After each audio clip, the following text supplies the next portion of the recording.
Yes guys, welcome back to our YouTube channel. William Ruto anaendelea kushinda zaidi wakati ambapo viongozi kutoka upande wa upinzani kila mtu anang'ang'ania kiti ya urais. Na hii ndio itakuwa ushindi kwa William Ruto in 2027. Na ndio maana unaona William Ruto hataki kuzuia kwanza Fred Matiangi because anampimia iwapo ama jamaa watakuja pamoja kabla 2027. Rigathi Gachagua, Stephen Kalonzo, Morara Kebaso, Maraga, Natembeya and Fred Matiangi pamoja na Peter Salasya mwenye anatuambia kwamba yeye pia amedeclare kuwa anatafuta hiyo kiti ya presidency in 2027. Ama jamaa kuja pamoja itakuwa fiti tena zaidi. Then William Ruto will be a one-term president. Naona watu wangu wakuje pamoja kisha wateue jamaa mmoja, a flag bearer. Then tunaarifiwa kwamba Rigathi Gachagua needs to be keen because Rigathi Gachagua ndio kingmaker na ni kingpin wa Mount Kenya. Na tunajua kwamba Mountain ni 85% iko na kura mingi. Na hiyo ndio region watu huwa wanaenda kuvote zaidi. Western pia tuko na kura mingi but watu huwa hawavote. Then Nyanza ni milioni 2 ya kura. Ngome ya Raila Amolo Odinga ambayo William Ruto alienda kuingiza Raila Amolo Odinga ndani ili amsupport. Na sasa hizo ukiangalia hizi region zingine zote zimetoka Raila Odinga because ya ujinga na kutafuta kula vizuri, kukua ndani ya serikali na kubetray wa Kenya. Unaona watu wangu? So now even up to now utakuja kuona kwamba Raila Odinga hajaongea anything wakati ambapo Gen Z, wakati ambapo hizi documentary ziliweza kuwa release na BBC. Na ndio maana unaona guys, William Ruto atashinda zaidi iwapo hii kikosi akitakuja kuwa kikosi kimoja. Na nataka usikie kuna kitu hapa hivi imenishtua, that's why I decided to make this analysis today. Kabla usikize guys, ensure my like video kama kawaida. Guys, nimekuambia kwamba hii channel imekuwa ikisupportiwa na wewe na imekuwa ikishikiliwa na wewe, so sina budi ila nikusema thanks so extensive kuendelea kusupport hii channel. Na zile moments sana guys, mnaenda kuchukua ku like video, acha Mungu aweze kukuonekania na kutetea kwa kila kitu ambacho unakifanya hapa nchini Kenya. Kwa hivyo guys, nimekuwa shocked today wakati ambapo Peter Salasya, member of parliament from Mumias East, Kakamega County, anatuambia kwamba anataka kuvaa presidential seat. Because Peter Salasya pia amejiamini kwamba yeye anaweza vai. Ako na ushawishi. Because naona sasa vitu William Ruto anafanya ndio inafanya even hawa viongozi wadogo pia wameanza kuika. They can vie. Unaona watu wangu? Na hii itakuwa confusion, a big confusion. Instead ya kwenda kusupportiana, they want to go and vie themselves. So itakuwa big win to William Samoei Ruto, the president of the Republic of Kenya now. Unaona watu wangu? Sikiza. First, so guys, we can go right.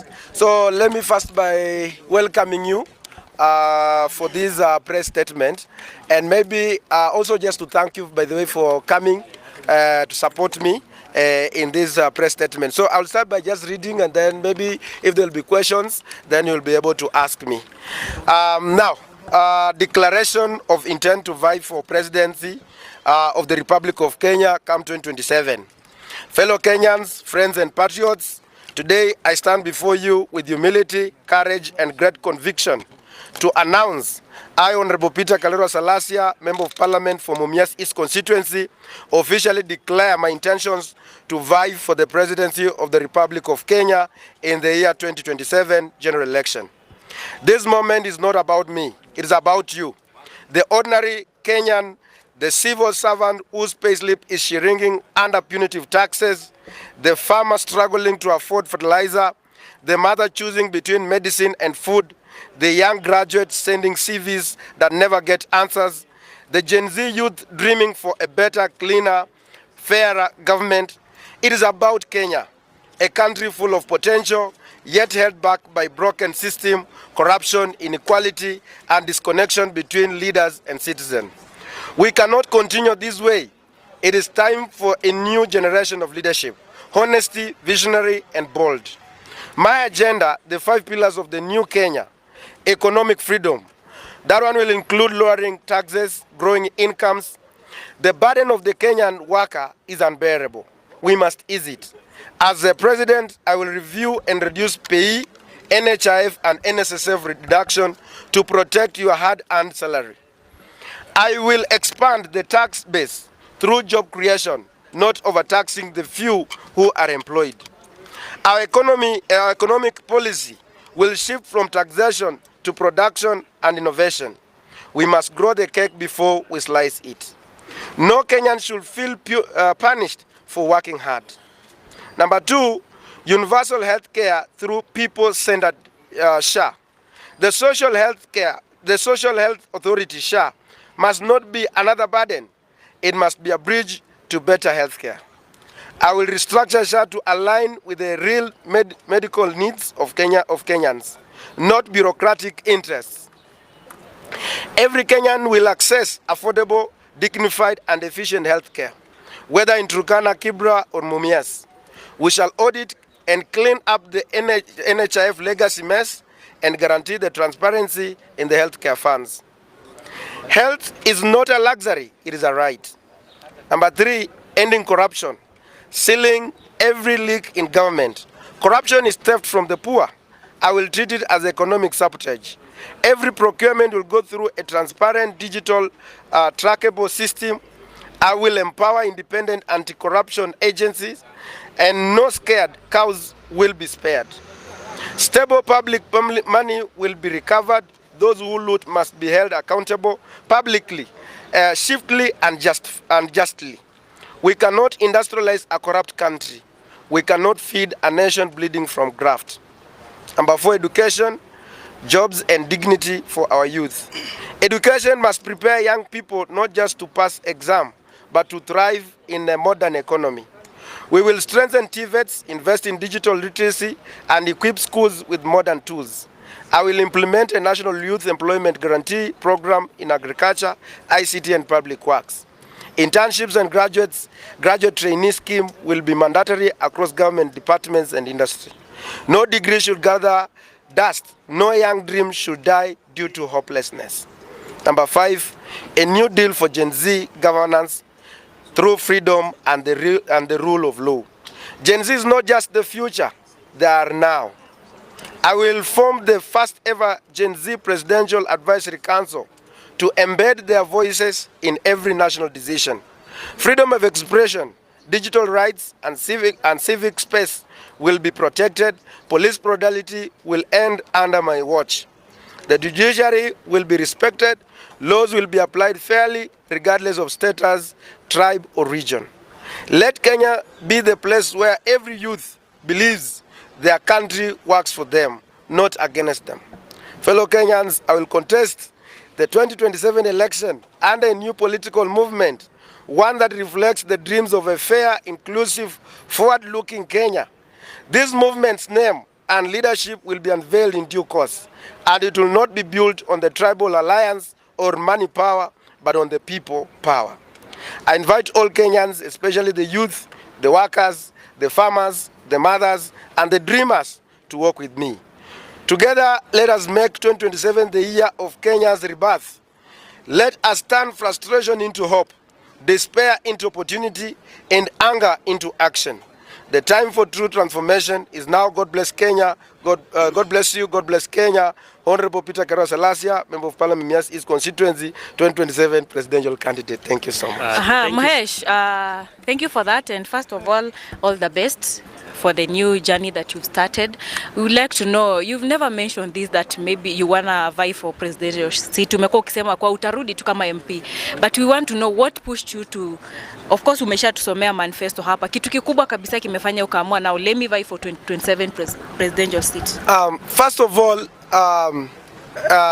because we are not seeing the issues that the Gen Z or the young generation, because first of all, you know that the future of a nation belongs to the young people.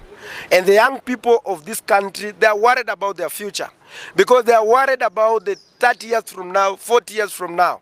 because the systems are not working, and the people who are occupying the system, they are not of goodwill or not working with utmost good faith in order to ensure that, because you remember that in the Kibaki leadership, there was 2030 vision 2030. But we are not seeing the leadership that is looking hard there. But we are looking at people who are self-centered and looking at the people who want, because everybody is saying that Ruto must go. Then who should replace Ruto if it's not Peter Selassie? Because the Kenyans want, or the young people want, a leader who is transparent, who wants his honesty, and who is ready to abide by the rule of law. And that is why I've been looking at the people who want to replace him. And then I say that they are not working. Remember, Peter Selassie has been just like a week or 2 weeks ago, I've been able to traverse the entire Western Kenya. We are now going for another tour of Nyamira, of Kisii, of Nyanza, coastal region, the northeastern, the eastern, and then the Mount Kenya, and then the Rift Valley. And because we've also seen that as much as we embrace from where we come from, the tribal, whatever. But the youth, the young people, are not interested about the who come. Because at the end of the day, when these people get the position, it is about them. It's not about the other people or the entire community. It's about the few cronies, the few friends. And that is what now the young people, in their, what they want is the fairness in their CVs, fairness in their whatever, in whatever they do. And this is what has really made me to come out and say that as a young person, because by 2027 I'll be turning 35 years old, so which means that I'll be in a threshold to hold a constitutional role of being the president of the Republic of Kenya. Remember the countries like Burkina Faso, people like Kina Traore, they are young people, and you see that the darling of the Africans, because they want their country to be self-sustainable. And that is why you see people like in Obama, people who took when at the, because when I take the presidents at this early age, I know I still have like about, maybe by God's grace, I want to get to around 90 or 100 years by God's grace. So which means that I have to live with these people, and I have to maintain the legacy that will enable me to live good in happiness with these people. But these people, the older generation, they don't care. They think about few years remaining by God's grace. Okay, we are not praying for anyone, whatever. And that is what has really prompted me. And I'm a leader who is who knows how to balance leadership. There is time for fun, there is time for leadership, there is time to provide way, and all those things, and all those qualities I do have. I'm a graduate from the Egerton University, and I did Bachelor of Commerce, Banking and Finance, and I also worked as a banker. And I worked as a teller, and even in my history I never stole money from either. I used to get a salary of 50,000 shillings, and I used to handle every day 30 million. So which means that I'm a person who is self-driven, and who has the principle of accountability, principle of transparency in everything. And even for the last like 2 years in my leadership as a member of parliament of Mumias East, you can see when you walk in Mumias East constituency, it is a clear demonstration that despite of whatever we do on social media, because I like playing also, I like making jokes on social media, but I'm a very serious person when it comes to serious matters. And that is why I see I'm the only savior, God-driven, God-sent leader that who can unite this country and bring people. I know there was some anchors that we were passing around when we were saying this community is doing what, but we have healed. We are now ready to bring all the Gen Zs from Nyanza, from Kisiaya, from everywhere, so we can move together.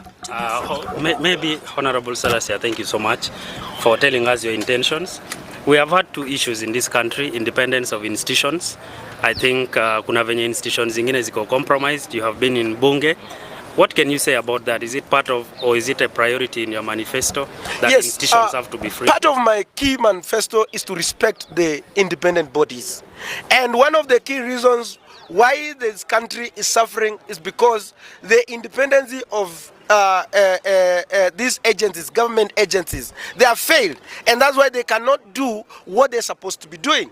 And if I'm the president of the Republic of Kenya, I will allow the parliament to do their work, and I will not allow the parliament to come to the state house. I'll be like the king, will be just like, because I will not allow even the parliamentary grouping in the state house. It will be like a simple, the father of everybody, whether it's the opposition, whether it's in the government, supporting the government. We will all, they will be all my children. I'm just saying, I'm not my children, but I'm just saying because of the virtue of being the presidency.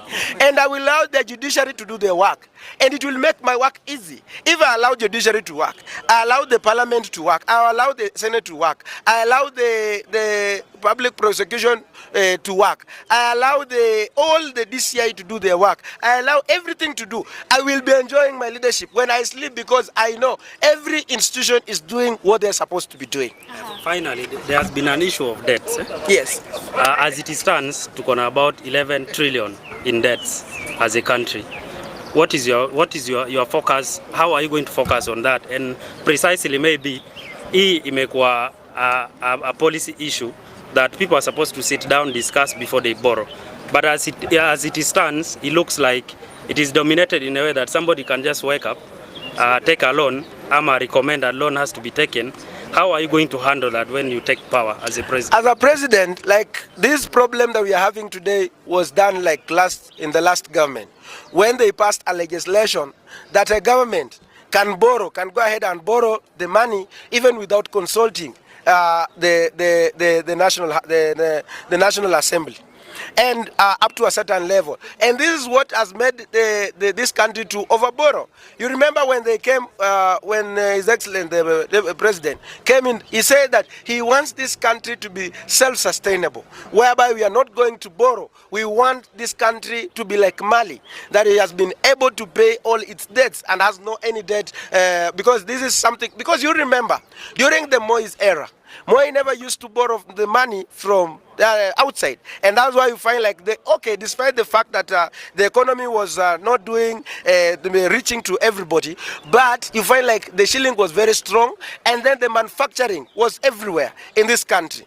So from where I sit in that point of the debts, I will also do the inquiry on the debts that were committed by the previous governments that has existed before, because we want to know, like for example the Eurobond, where did it go, and we have so many issues, because you remember like in the previous, when we were talking about last time, the people who involved in the, like for example the Eurobond, there were people who were employed in the Treasury advisory, and those are some of the things that shows that we are not serious about the people who committed the atrocity, and that's the same people that we are also bringing back and messing up this country. So we will have to review the debts of this country and bring back the motion that Honorable Mtata had, so that we can also be able to scrutinize and get to know all the monies that came into this country. Did they do what they were intended to do as a president of this Republic of Kenya? Two questions, Mheshimiwa. Kidogo tu. Is aligned to certain conditions. So how are you going to avoid the same party? First of all, this movement is not about any other person. It's about the Kenyans. Are we there? It's about the Kenyans. So if they will say that they will give me that political party to vie on it, I will not accept, I will not refuse. But if they don't, we are going to launch a political party, a political movement. And this one is going to be rolled out. So it's about them to decide whether they want me to be, because now the party leader, if he's not showing the interest to vie as a president, then he should give me that political party to vie on it. If he doesn't, then I will come up with a new political movement.